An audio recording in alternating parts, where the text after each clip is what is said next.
topic that says ITIL framework, service life cycle, service life cycle. And I know a lot of us, we already know what ITIL is, and most of us actually don't know um, the things involved to actually having a good service management system in place. So IT is one of the frameworks that you can use to manage your service very well as a service manager. We have other frameworks, you have Kubernetes and the rest. So today we're just talking about the service lifecycle.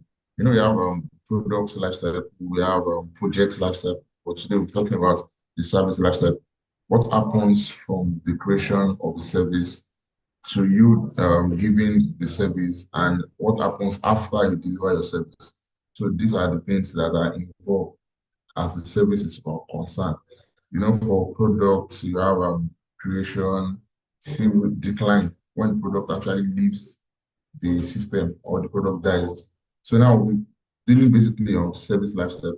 I know some often than not, some of us rather food online, we use dispatch complaints, and of course, it's a service that is being rendered, but that service has the life cycle.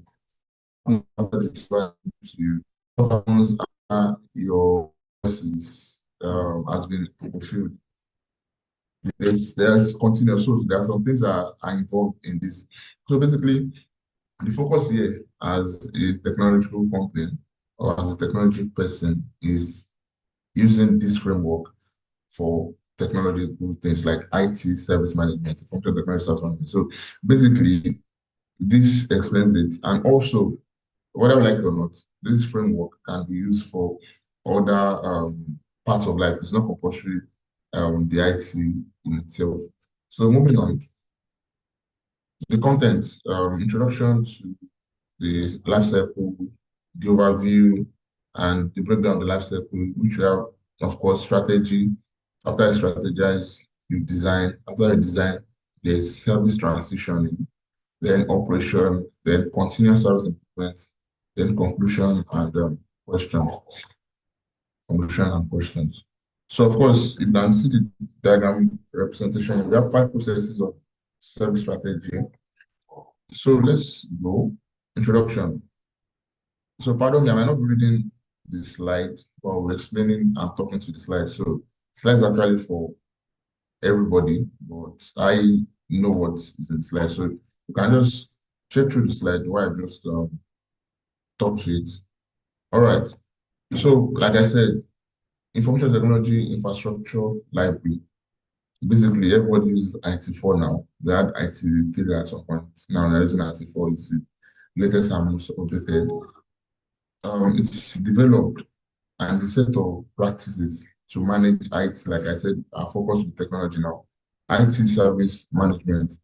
And the focus is actually aligning IT services with the needs of the business, aligning IT services with the needs of the business. So the service you put in place would actually have to be in line with the plans and visions or goals of the business you're trying to render the service to. And one of such in Bincom is outsource IT. Outsource IT. So giving service to companies that actually need our services. So how do we do this? And I know most of us on the call might be developers, might be product designers, and whether I like it or not, we are rendering service, project managers, we are rendering service. So for example, you have an organization reaching out, okay, I want a designer, I want a developer, and they are trying to outsource our skill. Of course, we get our developers or whatever service they need to render, we give it to them. So we giving that service to them is aligning to the goals and the business needs at that moment. I need someone to manage projects for me, and someone to do plans for me. You are trying to get that service to satisfy an organization need. Moving forward, one of the core components of this framework is obviously the life cycle, because there needs to be an established process that what happens after we deliver a service to you. And of course, we know after the end of every project, we have to close the project. After the end of every what's it called now, every product, if the product gets to a point of maturity, it has grown, introduced to the product, it has grown, it has matured, then there's a decline, obviously. Not all products can stay afloat till the end of ages. So there's a decline, and like I said, at the end, there's, or like for service, what happens after you've drawn your strategy? What happens after you've designed a perfect service delivery system? What happens when you've cooked up your plan and you've transitioned the plan? What happens during your service delivery, which is the service operation? Then lastly, obviously, the continuous service improvement. Going forward, it says ITSM, like I said, IT service management is the process of designing, delivering, managing, and improving the IT services of an organization provides to its customers. So basically, I'll be talking from different angles. So I'm talking as a service manager, I'm talking from the point of view of an organization that is getting service being rendered to them. And I'm talking from the aspect of you as a service person, you delivering the service. So I want us to take note of some things here. There has to be a design in place. You can't just start anything. You have to make plans for it. You have to deliver it. And after delivering, you have to make sure you manage the delivery. Then after the delivery, you improve. So that's why you see people coming out with, okay, a 1.0, a 2.0, a 3.0 thing, because they continually improve on what is being given in the initial stage. Why is this important? Because it helps organizations manage their IT services effectively by offering a structured approach to service delivery, ensuring consistency, efficiency, and alignment with business objectives. Let's take a big company, for example, let's say MTN. MTN offers services at different areas, or let me just say telecoms, because MTN, or nobody paid for that, but I'm just using the things that come to mind. So pardon for that. So let's take a telecoms company as an example. They deliver, okay, let's say they give out SIM for calling, the same SIM, they have another service, data plan, they have another service, call plan, what else? Okay, let's just stick with calling and data now. There are different service plans. So if you're not getting value for your money, because the major goal of every service provider is you getting value for what you are paying for that service. So if you're not getting value for the service, you need to call the customer care. That's another service angle in its place.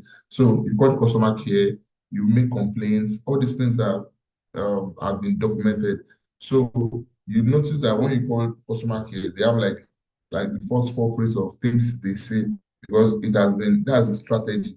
That's why it has been designed for that service to play out. So sometimes you call them and say, okay, my name is this, for your information, the call is being recorded for regulation purposes and the likes. So it has been designed to flow in that line. So basically, tomorrow you can call up the customer care and they tell you, oh, they give you something else because they've improved on the current design of the way they want the service to be delivered. So, like I said, the most important thing is you need to be consistent. You need to make sure your service is efficient, and you make sure you deliver. You make sure you deliver. Moving on, this is the service lifecycle overview. Like I said, you have the strategy, you have the design, you have the transition, you have the operation, and you have the continuous service improvement. So when we talk about service strategy, what I'm talking about is like the initial stage. You have a vision of how you want your service to be delivered. Take, for example, a company that was formerly afloat in Nigeria. Let me use OPay. OPay started as a delivery service. They had bikes. You could order them to pick up something for you, and you can even order a ride, like a big bike now. But some laws came and they had to run out of the system. But of course, the person had a vision. Now making delivery fast, getting quick bike access at the cheapest possible means. They have designed it. Okay, they have the vision. So, like I said, it's more than having an idea of something. You need to be able to design how you want it to outplay. So, for example, take me as a service manager or a project manager. I have an idea in my head. Okay, this person is coming to me to make out a project for them or to supervise a project for them. Of course, I won't just pick up the project and start managing. I have to strategize and think, okay, these are how these things will play. This is how this will align to the needs of the person who actually needs my service. Then the next thing is you design blueprints. How do I want to get this done? Okay, I have a vision of probably delivering services or delivering goods to the barest to let me say to the grassroots. So basically, my target audience are like people that are less privileged, people that don't have access to technology, people that don't have access to getting things done. I just want to make sure things are cheap for people. I'm just saying these things like this is what I want to achieve. So it's good to say them, but then you have to now design how you want that to happen. So, for example, take Child Deck. It's an app. You get there, they have designed the process for you. You check, you pick the organization or the company you want to purchase from. You select your purchase up to the point of you picking the price, up to the point of you choosing your location. It's a design. This is how we want ourselves to be. You can't jump the process. So some people tell you pay before delivery. Some people tell you pay after delivery. This are service design. They've been designed and created to make sure they meet the business requirements and at the same time meet the goal of the customer in itself. So service transition, we have the blueprints. This is how we want it to be.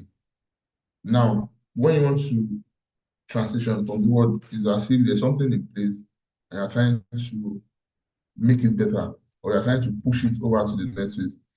If you can remember correctly, I said some persons have like a 1.0, a 2.0. So they've worked on something, they got feedback, they're trying to, okay, let's move phases to another level. That could be involved in transition also. And also, you already have to design, okay, a roadmap. Okay, let me put that way. You already have a roadmap for how you want the service to move. Apart from that, now you need to transition, you need to develop it into a live environment. I know there are developers here. Of course, once you do your code, you do like a testing before you now release like an MVP to people to interact with. So this process of transition is you are taking it from being a design only and not trying to act it out. Okay, I've designed a service delivery system where it says, okay, once customer calls, you pick the call. Once you pick the call, you say this to them. It's just a plan that has been written out, but you need to have like a live testing of that plan to see if it will work. So that's where it comes to transitioning, like I said. Moving on, okay, you've decided once a customer call, these are the things that needs to be said. Now we are testing live. The person is calling, you are giving the service how you want it to be. But what happens after that initial stage? Of course, there needs to be like a continual operation. So service operation is just talking about the day-to-day operation of the service, how they are being managed and monitored. So the design was it's a general design of how service should be rendered. You've transitioned to testing what you designed out. So if you check something funny now, if you call a customer care service, they won't tell you where their office is, whether you're calling from Udo, you're calling from Lagos. They don't say these things. So that means sometimes when you call, it's possible the person picking up the call is in Abuja. It's possible the person picking is from anywhere in the country.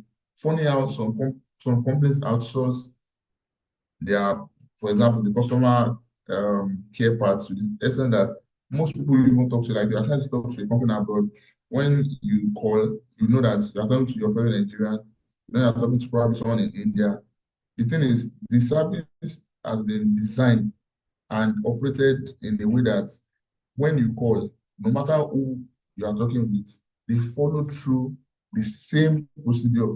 Even, for example, I deal with those data most times. When you chat with them, they have like a repetitive pattern of how they respond. It's because the service has been designed in that way.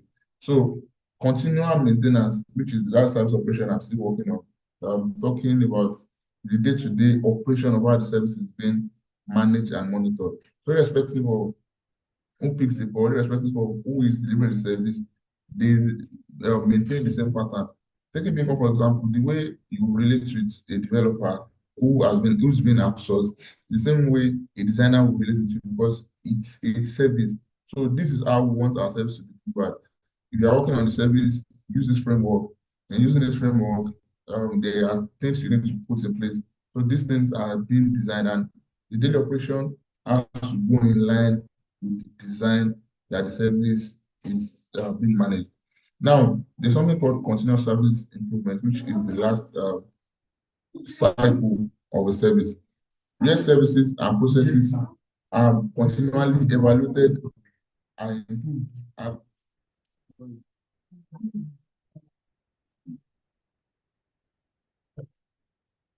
Sorry, sorry about that. Service strategy. The goal of sorry, self strategy.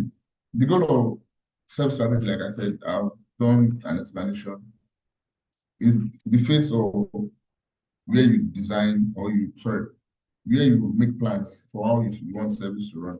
So now, here you are defining the perspective, the position, the plan, and pattern that the service provider needs to execute to meet the business outcome. So now I'm talking from the angle of a service manager now.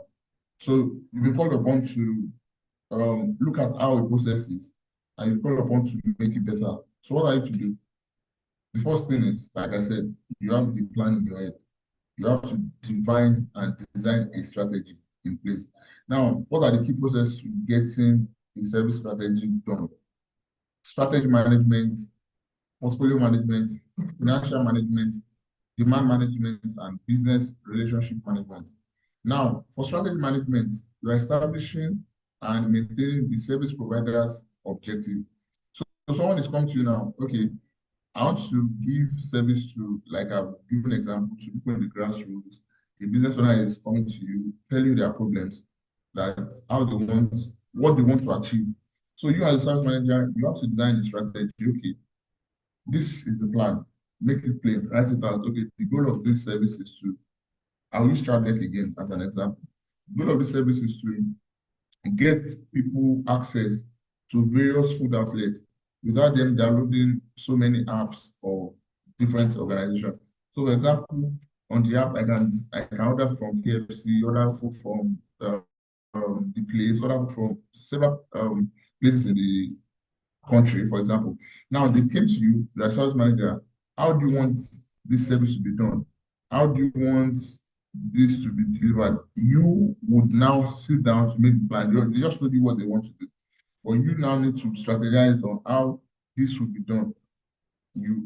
That's where strategy management comes in. The next phase is portfolio management, managing the service portfolio to ensure it reflects the provider strategy. Now, a portfolio is more bigger than like the strategy management. So how will I explain this now? So you name the whatever service you are trying to render, you name it. You have a big file for it.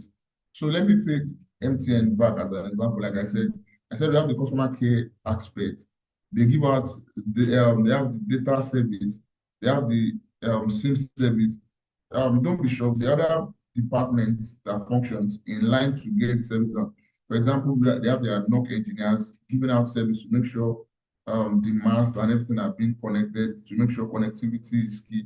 They have other persons too. So all these different services being rendered are marked together under a portfolio called probably data data acquisition or something. I'm just giving an example now. So under data management or something, I mean data plan and the likes. So under that, they have things like, okay, connectivity engineers, they have several departments, and those people are delivering different services to make sure the data that you buy or that you purchase is being maximized, is being deducted according to what you are using. So that's a portfolio. It comprises of several other mini services that are being rendered to make that particular service that is being rendered a success. Now, your breakdown would involve all these. Financial management, of course, there are money being paid or money being measured out for all of these services. So you manage the financial aspects of these services. And for most service managers, actually, you're actually in charge of you negotiating at some point with the what's called now with those that need your service. You want to outsource it. So there's a plan. Okay, if you want this service, is the cost for this, and that. You get that, right? So now demand management, you need to understand what the customer demand is. Because you can't just start building out of nothing. I'm coming with so as a service manager now, a person is coming to meet me for a developer. Another person is coming for a designer or something. I'm not giving them different services. You see the same service I'm rendering, but different people are providing the service. So you need to understand what the demand is before you know what service you actually want to give to them.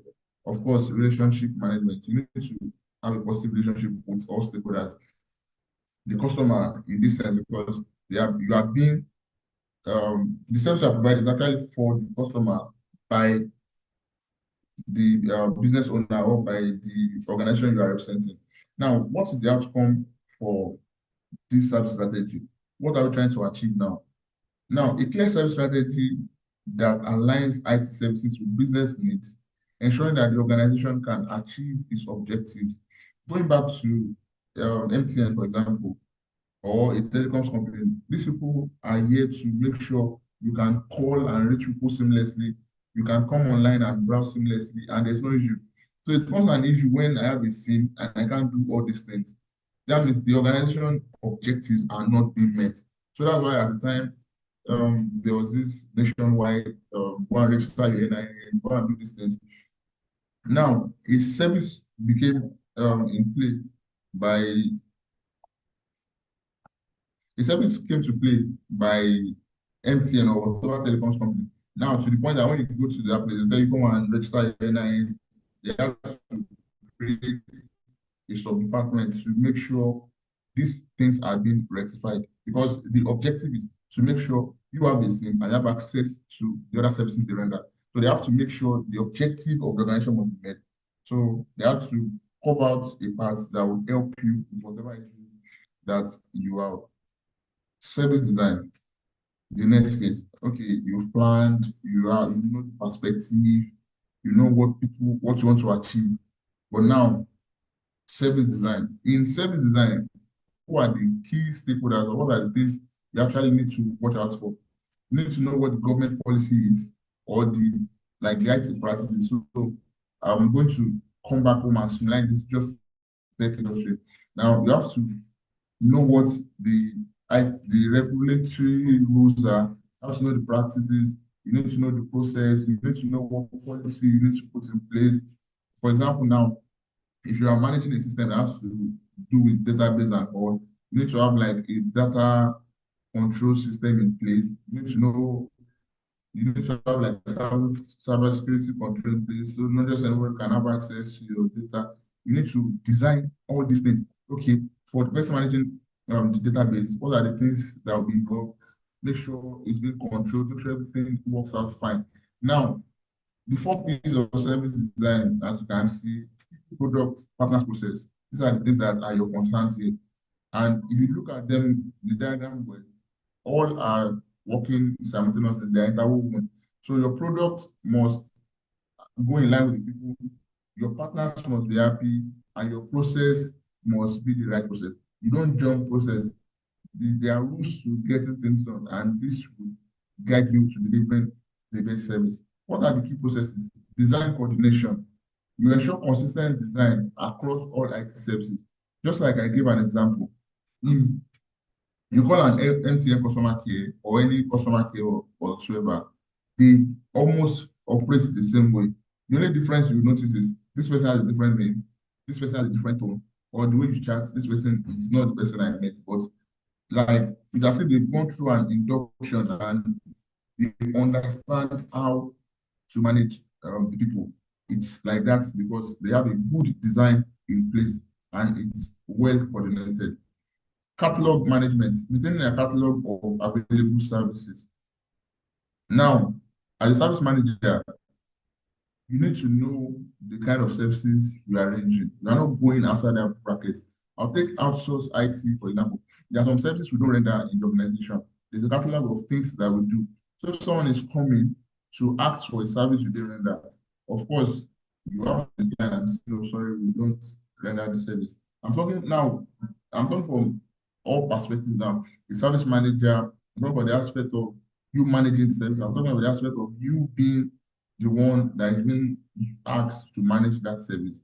So service catalog, as the service manager, you need to have a catalog of, okay, these are the services that we really render so that your people or the person that is working on a service will not go outside the confines of what is rendered. And that's why you see most times when you chat an index or when you message someone and they give you a response that, oh, sorry, we don't do this. It's because the service manager has actually done a good job by letting them know the service they render. And some will even tell you, okay, we don't do this, but we can get someone to do it for you at this cost. Or this is not part of what you have paid, you have paid for. For you to subscribe to this new service, we have a sister company or someone that can get it done for you. Service catalog, have a list of available services that you render. Of course, service level management, defining, documenting, agreeing on service level requirements. And this is where the SLA comes to play. You need to know, you need to have an agreement, obviously. So as a service manager, you need to be able to draft an SLA. It's an agreement plan. You need to, even if you are not giving it out, you need to have, sorry, excuse me.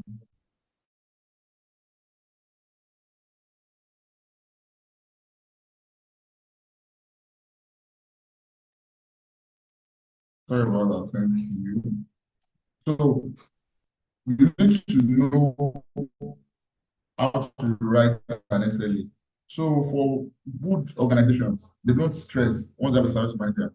There's an SLA template defining all the proper rules, regulations, and everything have been there. It's just a template. So now, depending on who is coming on board, what service they need, then they now tailor it to what you want to fit into the agreement or your own specific requirements. Capacity management, just making sure the service is scalable and it meets demands. Availability management, making sure the service is available as when needed. I've not tried it, but I think it's allowed. Some services give, some companies give 24/7 services, so you can reach them at any time. So all these things are part of your design. What time do you want the service to be continuous? Do you have a shutdown hour? Can they just reach out to you at any time of the day? Those things need to be done. So your service design needs to be comprehensive, just the planning phase. I know most of us have managed projects, most of us have done many things. So just take the service design as the management phase, like the major phase of the business, because everything that is not here cannot be built. So you have to make sure this is solid. Yeah, you need to make sure this is solid. Now, IT service continuity management, ensuring IT service can continue in event of a major incident. This is just like having a plan B, basically. So you've outsourced, you are giving service to someone. So, for example, now let's say you call a customer care, you spoke with Ngozi. I'm just talking from a perspective of you have designed a service now. So you have said, okay, if this happens, this is how you should respond to this customer. So something happens, maybe Ngozi went out or something, and you've not designed for a second plan, like, okay, if A is not available, B should be available. Or you've outsourced a developer to someone and the developer kind of just messed up or is not available. What are you supposed to do as a complaint? So I'm talking now as the fact that the service manager had done everything needed to make sure the service is continuous, to make sure the service works as according to your plan. So what's the next thing if something happens? And taking become, for example, I know you have a tech support platform where people drop escalations and everything. The truth is, if one person is not reachable, that's why you see you do like a copy for team leads, you do like a copy for the next person that can lift burden of you. So, for example, the person could be on leave, the person could not even be available as at the time. But all you know is this person has always been resolving my issues for me. So what you just want is your problems to be solved. You don't want to know what the issue is. And that's where this continuity management comes to play. If this happens, what is the next line of action?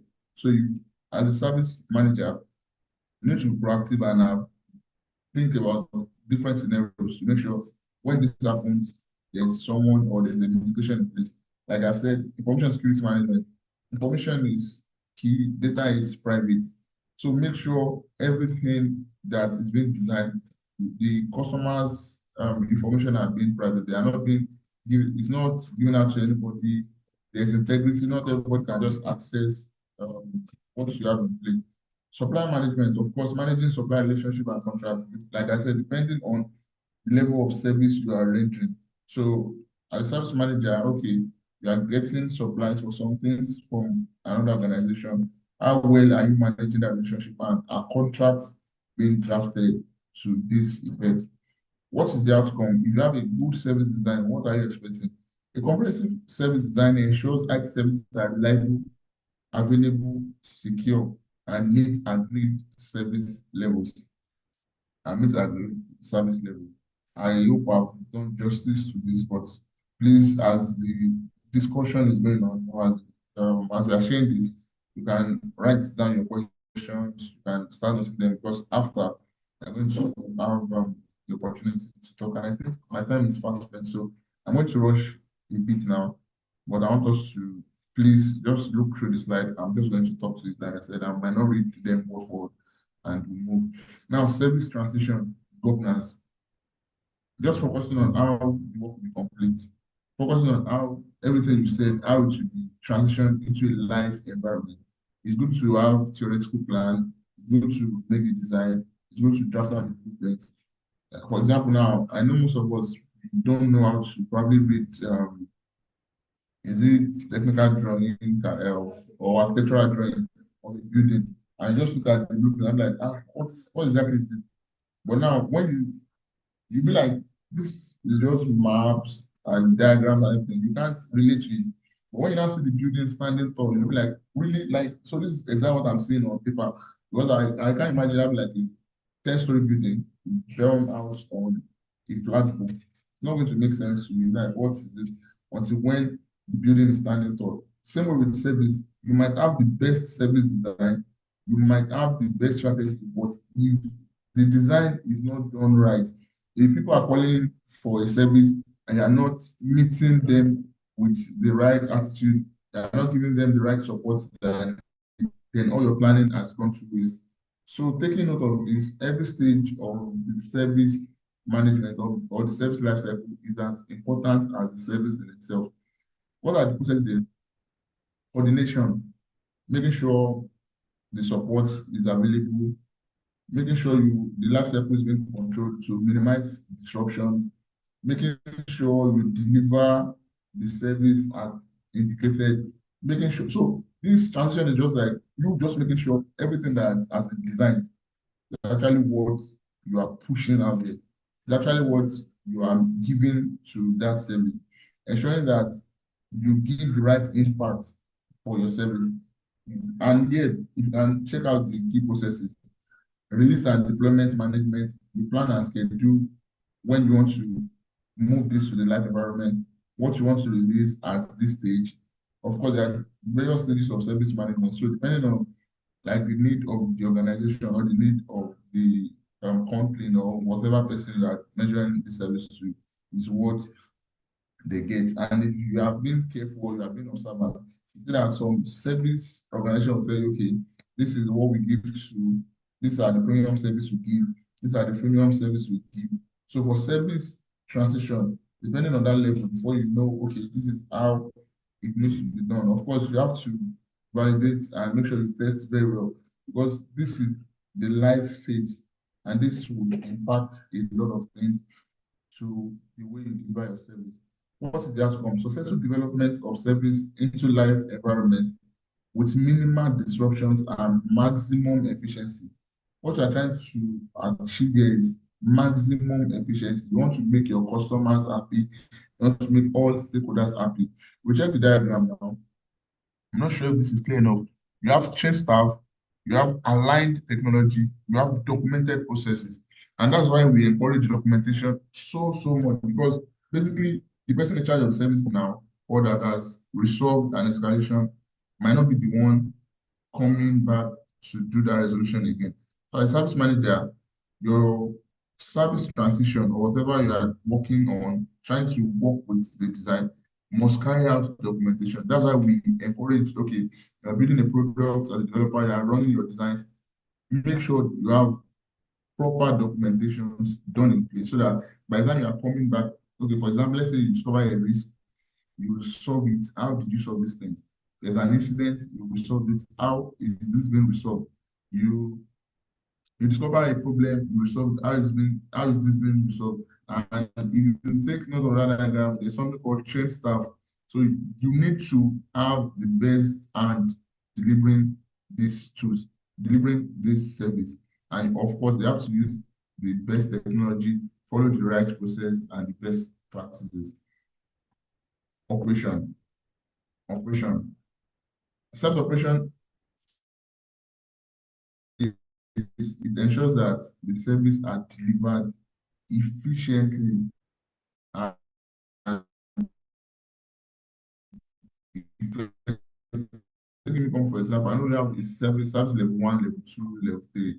So depending on the skill set of probably whatever service you want will determine what would be given to you. So now, what are the processes involved in service operation? I know when I was talking about service transition, I mentioned of things like incidents, I mentioned of things like events, I mentioned of things like problem. So now, service operation, let's see what this really means. Event management, it involves monitoring all events that occur within the IT infrastructure to ensure normal operations. Incident management, managing incidents to restore service as quickly as possible. Request fulfillment, handling service requests from users, identifying the root cause of incidents, ensuring that only authorized users have access to services. I'll bring this home now. On tech support, we drop something, okay, I need access to the Facebook page or something, I need access to this. That's where access management comes to play.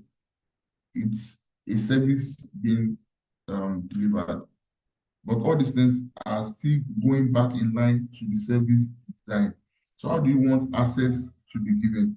So that's why you see some organizations say that some have access card, some have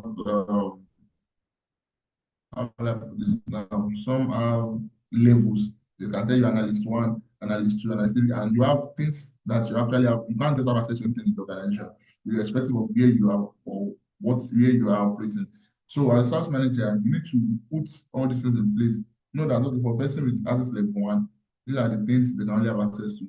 And why they are being conditioned or given access to these things, they need to have the right authority. They need to be like a process to go through. You see some organizations, they give you forms to fill before you can have access to some of their services. Now, a problem, you identified, okay, now, so I'm coming to, let's say, follow, I'm going to report an incident. Okay, I noticed that this happened.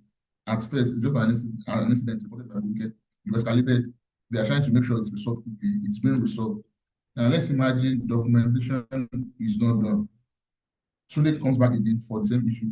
It comes an incident again. Actually, what's happening? And let's say it's the same application or the same software or whatever.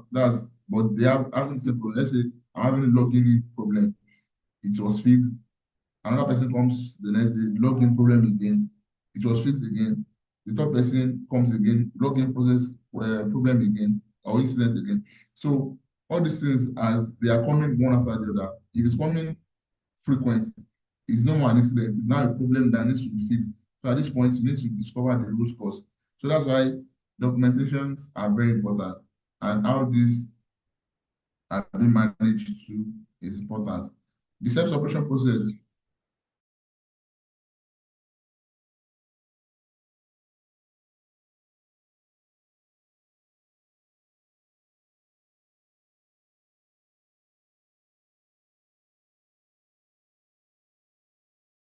you develop operation to be done. How do you want incidents to be managed?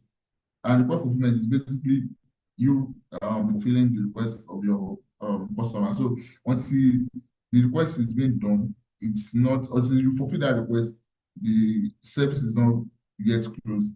And that's why we say, okay, once you've resolved an issue, it's just best to come back and say, okay, this issue has been resolved.